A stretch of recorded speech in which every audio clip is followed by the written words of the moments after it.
In the name of Allah, the most beneficent, the most merciful. I am Professor Amir. उम्मीद करता हूँ कि आप लोग खैरियत से होंगे। आज हम Lord of the flies novel की समरी डिस्कस करने जा रहे हैं, पार्ट 1A।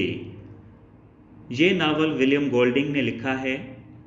इस नावल में कैरेक्टर्स यानी किरदार खुसूसी अलामतों को ज़ाहिर करते हैं, यानी सिम्बलिज़म इस नावल में इस्तेमाल की गई है। कैरेक्टर्स और symbols of something. Ralph civilisation और डेमोक्रेसी को ज़ाहिर करता है, यानी तहज़ीब और जमहूरियत को। पिगी इंटेलेक्चुअलिज़म और रैशनलिज़म को ज़ाहिर करता है, यानी दानिश और अक्लमंदी को। जैक सैवेजरी डिक्टेटोरियल कमांड, यानी वहशत और आमरियत को ज़ाहिर करता है। साइमन गुडनेस और सेंटलीनेस को ज़ाहिर करता है, यानी अच्छाई और नेकी को ज़ाहिर करता है। रॉजर सैडिज़म और वायलेंस को ज़ाहिर करता है, यानी सैडिज़म का मतलब है कि जो किसी और को तकलीफ़ देकर खुश होता हो वो सैडिस्ट होता है। वायलेंस यानी तशद्दुद, तो ये तशद्दुद भी करता है। सैम एंड एरिक ये ट्विन्स यानी जुड़वा हैं, ये कॉमनैलिटी को ज़ाहिर करते हैं, ये न्यूट्रल भी होते हैं। मॉरिस क्वायर बॉय है, यानी जैक की पार्टी का है, जैक जो कि एक सैविज है। This novel is about the British boys who survive a shipwreck. ये नावल बरतानवी लड़कों के बारे में है जो एक जहाज़ के मलबे से बच निकलते हैं। They were being sent to a safe place because there was the danger of atomic war. वो एक महफूज जगह भेजे जा रहे थे क्योंकि वहाँ पर एटमी जंग का ख़तरा था। The pilot and the man with megaphone were the only ground ups who died during the accident. Pilot और वो शख्स जिसके पास मेगाफोन था वही बड़ी उम्र के थे जो कि उस हादसे के शिकार हो गए, मर गए। Now the boys had to survive on the uninhabited island with no supervision of adults. अब उन बच्चों को वहाँ पे रहना था उस जजीरे पे जहाँ पे कोई और नहीं रहता था, जहाँ पे कोई उनकी निगहदाश्त करने के लिए बड़ा नहीं था। The first to appear from the wreckage referred to as the scar, यानी पहला जो बच्चा था उस मलबे से निकलने वाला, उस मलबे को स्कार भी कहते हैं। That means mark of injury, and it also means lasting moral or emotional injury, यानी किसी ज़ख्म का निशान स्कार कहलाता है और इसका मतलब कोई अखलाकी या जज्बाती कोई ज़ख्म मिला हो जो हमेशा के लिए किसी को मिला हो तो उसको भी कहते हैं। So these boys were the two boys were aged about 12 years, यानी ये दो बच्चे थे जिनकी उम्र 12 साल थी। वर रैल्फ एंड पिगी, ये रैल्फ और पिगी थे। A boy with glasses, piggy जो कि जिसको चश्मे पहने हुए थे। They introduced each other and thought about calling all the boys who stranded in the jungle. उन्होंने एक दूसरे का तारुफ कराया और उन्होंने सोचा कि जंगल में सारे जो बच्चे भटक गए थे उनको जमा किया जाए। दे फाउंड अ शेल, उनको एक शेल मिला यानी सिप्पी मिली समंदर के किनारे से। And they call it conch, और उस सिप्पी को उन्होंने कॉन्च कहा। That they used as a trumpet to call the other boys, उस सिप्पी को एक बगल के तौर पर इस्तेमाल किया उन्होंने और बच्चों को बुलाने के लिए। When they blew the conch, जब उन्होंने कॉन्च बजाया, Jack and his choir appeared, Jack और उसका क्वायर यानी उसका गुरु जो था वो ज़ाहिर हुए। who were wearing black cloaks and crosses, वो काले कोट और क्रॉसेस पहने हुए थे। so the choir was orderly of Jack, ये क्वायर जैक के हुक्म पे चल रहा था। who ordered them to stop, जिसको उसने ऑर्डर दिया रुकने के लिए। Jack asked Ralph if there were any grownups, Jack ने रैल्फ से पूछा कि कोई बड़े हैं वहाँ पर।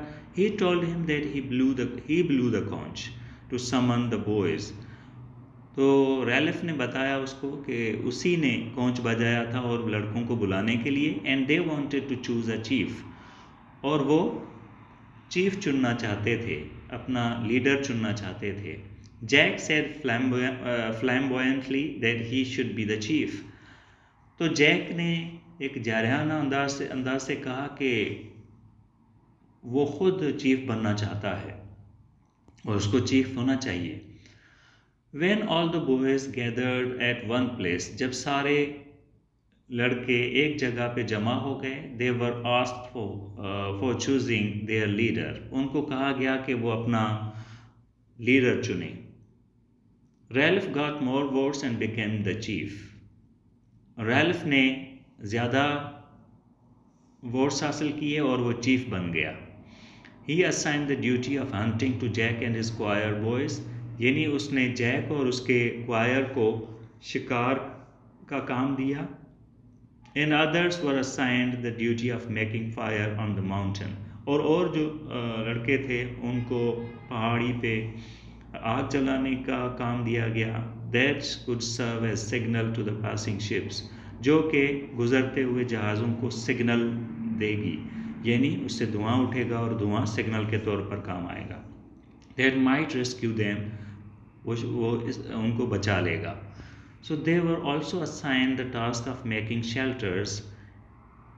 और उनको झोंपड़ियाँ बनाने का भी काम दिया गया. And the little ones were assigned to pick up fruit. और जो छोटे बच्चे थे उनको फ्रूट तोड़ने का काम दिया गया.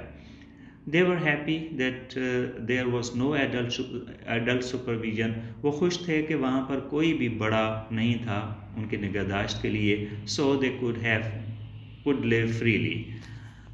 इसलिए वो आज़ादी से रह सकते थे. The boys became accustomed to life on the island. यानी वो लड़के उस जजीरे पर ज़िंदगी के आदी हो गए. However, they had to adjust with the tropical hot climate. अलबत्ता उनको उस गर्म फ़िज़ा का आदी बनना था, अपने आप को एडजस्ट करना था. There was the heat of the midday and flickering images and mirages in the sea. वहाँ पे दोपहर की गर्मी और समंदर में कांपते हुए इमेजेस तस्वीर नज़र आती थी धूप में. So the little ones, Henry, Percival and Johnny spent most of their time in picking and eating fruit without caring its ripeness. छोटे बच्चे हेनरी, पर्सिवल, जॉनी ज़्यादातर फ्रूट तोड़ने में वक्त गुजारते थे. उनको ये भी कोई परवाह नहीं थी कि वो पक्का है या कच्चा है. They made castles in the sand. और वो रेत पर महल बनाते थे या घर बनाते थे. They were constantly haunted by the nightmares and visions of beastie. वो मुसलसल डरते थे, यानी डरावने ख्वाबों से और किसी जानवर के ख्यालात से. Jack and his choir boys were not as civilized as Ralph wanted them to be. Jack और उसका जो choir था, गुरु था, वो इतने महज़ब नहीं थे जितना कि Ralph ने चाहा था कि वो बन जाए. Jack and his group of boys were kind of rebels against civilization. Jack और उसका जो गुरु था वो तहज़ीब का बागी था. Roger and Maurice were coming after swim and they kicked down the sand castles. Roger और Maurice जो कि जैक के ही आदमी हैं, तो वो जब आ रहे थे तैर कर, तो उन्होंने छोटे बच्चों के बनाए हुए घर जो रेत पर बने थे उनको गिरा दिया, यानी लाते मारकर. Jack was busy planning to become successful hunter. और जैक प्लान कर रहा था कि वो कामयाब शिकारी बने. And thinking about camouflage. और सोच रहा था कि वो अपने आप को किस तरह छुपा कर जानवरों के सामने जाए या उनका शिकार करे. So when Ralph was sitting under palms, जब रैल्फ यानी नारियल के दरख्तों के नीचे बैठा था, Piggy suggested to make a sundial by putting a stick in the sand to know the time. Piggy ने मशवरा दिया कि उनको सन डायल बनाना चाहिए, यानी एक छड़ी रेत में लगाकर, ताकि टाइम का पता चले. Ralph said that they could also make airplane, TV set and steam engine. तो रैल्फ ने तंजिया तौर पर कहा कि वो जहाज़ और टीवी और स्टीम इंजन यानी भाप पे चलने वाला इंजन भी तो बना सकते हैं. But they had no metal, लेकिन ही सेड ग्रिनिंगली. तो उसने मुस्कुरा कर कहा कि लेकिन उनके पास दांत कोई नहीं थी। But piggy did not understand his मॉकिंग smile, लेकिन पिग्गी ने उसकी जो तंज वाली मुस्कुराहट थी वो नहीं देखी, वो नहीं समझी। In fact, Ralph also lacked the boldness and ability of leadership to tackle the issues. हकीकत में रैल्फ में कमी थी बहादुरी की, उस काबिलियत की जो किसी रहनुमा में होनी चाहिए, यानी मामलात का सामना करने के लिए। The little ones were frightened by the nightmares of beasts and mirages of the sea. छोटे बच्चे डरावने ख्वाबों से डरते थे जो जानवर के बारे में वो देखते थे, और समंदर में जो कांपती हुई तस्वीर नज़र आती थी, यानी दोपहर को, वो भी डरावनी थी। Ralph wanted the boys to live like civilised people. Ralph चाहता था कि ये सारे बच्चे महज़ब लोगों की तरह रहें, and keep the fire going so that they may be rescued, might be rescued, और यानी आग मुसलसल जलाते रहें ताकि उनको बचाया जाए। He also emphasized on the need of hunting. उसने शिकार की अहमियत पे भी जोर डाला, and getting meat for food, यानी खाने के लिए, गोश्त हासिल करने के लिए, and saving water in the coconut shells, और नारियल के शेल्स में पानी जमा करने की भी अहमियत बताई। Jack himself and his choir boys showed less concern about being rescued. Jack और उसके जो साथी थे उन्होंने रेस्क्यू के लिए कोई फिक्रमंदी नहीं दिखाई। They were interested in hunting and living in the jungle. वो शिकार में और जंगल में रहने में दिलचस्पी रखते थे। Once a ship passed from there. एक दफ़ा एक जहाज़ वहाँ से गुजरा। But the fire had died down. लेकिन आग बुझ चुकी थी। And there was no smoke that could signal their presence. वहाँ पे कोई धुआं नहीं था जो कि उनको जहाज़ को पता चले कि वहाँ पे उनकी मौजूदगी थी। Ralph became angry and faced Jack. Ralph गुस्सा हो गया और जैक के सामने गया और उसे पूछा, and asked him why they let the fire out, कि उन्होंने आग क्यों बुझा दी। Jack had hunted a wild ram. Jack ने एक जंगली दुम्बा शिकार किया था। ये ओरिजिनल टेक्स्ट में पिग है या बोर है। A pig in the original text. So and he wanted to enjoy the feast. और वो दावत को enjoy करना चाहते थे। He said that the fire was out only for 1 or 2 hours. तो जैक ने कहा कि आग तो फ़कत 1 या 2 घंटे बुझ गई थी, but they could make it again. लेकिन वो फिर से उसे जला सकते हैं। When Piggy and choir boys also cried out for the mistake. जब पिगी और जो क्वायर के उसके गुरु के लड़के थे वो भी चीखने लगे कि ये गलती हो गई।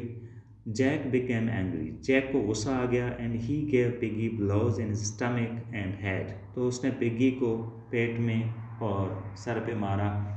and he broke one side of his glasses.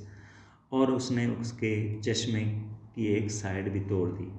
Jack and his choir roasted the meat and invited others except Piggy. Jack और उसके साथियों ने गोश्त पकाया और उन्होंने औरों को भी दावत दी पिगी के अलावा। But Piggy was also invited when Jack invited all to the feast. Jack को भी बाद में दावत दी गई जब जैक ने सबको दावत के लिए कहा कि आ जाएं। Jack was jealous of Ralph's leadership and he had grudges against him. Jack Ralph की लीडरशिप का से तासुब रखता था और उसको यानी उसके ऊपर गुस्सा था। When Ralph asked boys whether they thought it was a beast or ghost, जब रैल्फ ने छोटे बच्चों से पूछा कि क्या वो कोई जानवर था या भूत था जो उनको डराता था, that the little ones were afraid of, कि जिसकी वजह से छोटे बच्चे डरते थे। Piggy gave his opinion that he did not believe in ghosts. Piggy ने अपनी राय दी कि वो किसी भूतों में यकीन नहीं रखता। Jack mocked him and became a rebel against the rules of talking in assembly. तो जैक जो था उसने तंज की पिगी के ऊपर और वो एक बागी बन गया और असेंबली के रूल्स को नहीं माना उसने, एंड लेफ्ट और चला गया। They danced and chanted going away from the assembly. तो फिर वो डांस कर रहे थे और गा रहे थे, यानी असेंबली से दूर जाकर। So Ralph said that he should give up being chief. Ralph कहता है कि वो